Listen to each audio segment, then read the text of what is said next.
It seems imminent that the Kardashian empire is going to crumble very soon.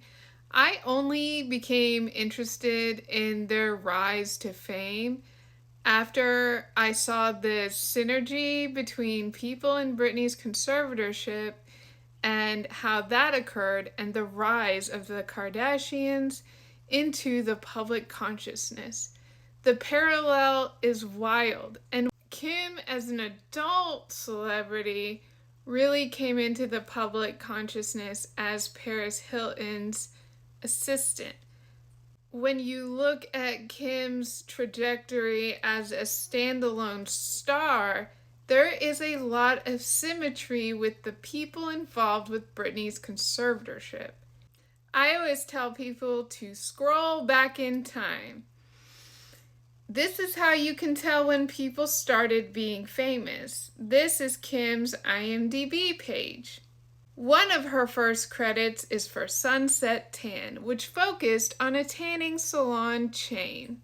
The owners of that chain are George Maloof and Britney's former manager, Larry Rudolph. As you can now see, Larry Rudolph was a co-executive producer on that reality show.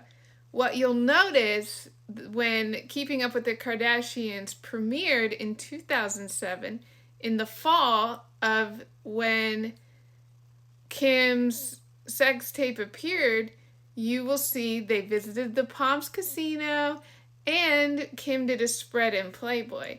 Now, those are two players very involved with Team Con at that time. George Maloof of the Palms Casino was also in business with Britney's father and had other endeavors with Larry Rudolph. When Britney got rid of Larry Rudolph when she had her babies, he went to work for George Maloof.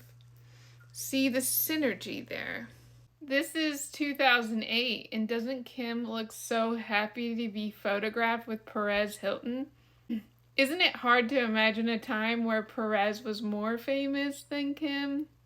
Doesn't she look so happy to be with Perez? Perez even made this really weird Searching for Kim Kardashian documentary trying to get an interview with her. Clearly, she was in on it from the beginning. Harvey Levin of TMZ has taken credit for making the Kardashians famous. This does not mean that Harvey and Perez don't work together.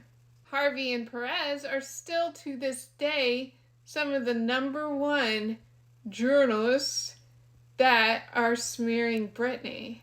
And that's not an accident, because it's the same money people that propped them up and gave them their platforms.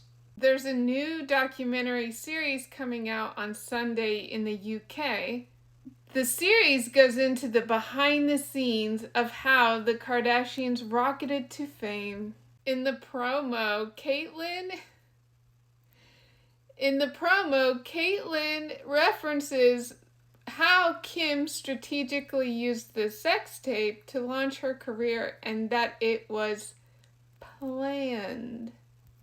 Joe Francis of Girls Gone Wild fame is interviewed in that documentary.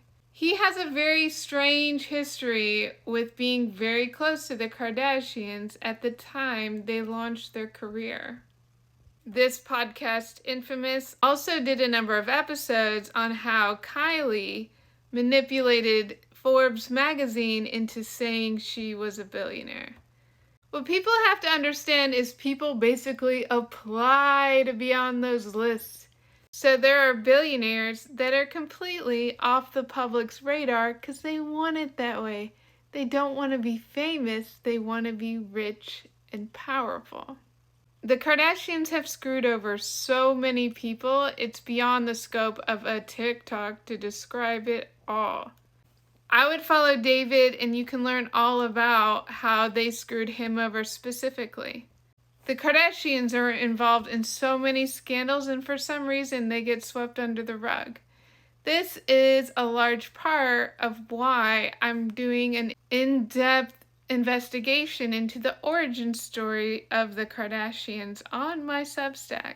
People actually don't know their history, where their family came from, who they were connected with long before O.J. Simpson and Caitlyn Jenner came around.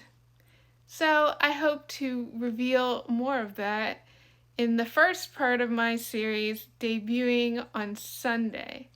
People should know the truth and the character of the most prominent influencers in our country. Crashing the Kardashian empire will be good for our young people and good for America. Let's all do this together.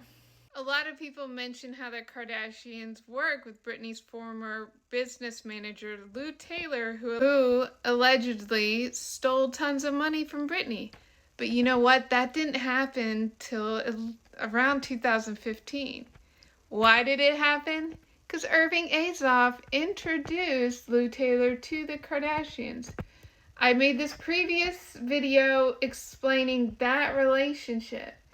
My belief is, and I feel like I can demonstrate it in research, original research, is that whatever Kris Jenner knew about Robert Kardashian's time at MCA Records that Irving was running is the leverage she used to make her kids famous. I'm gonna prove it.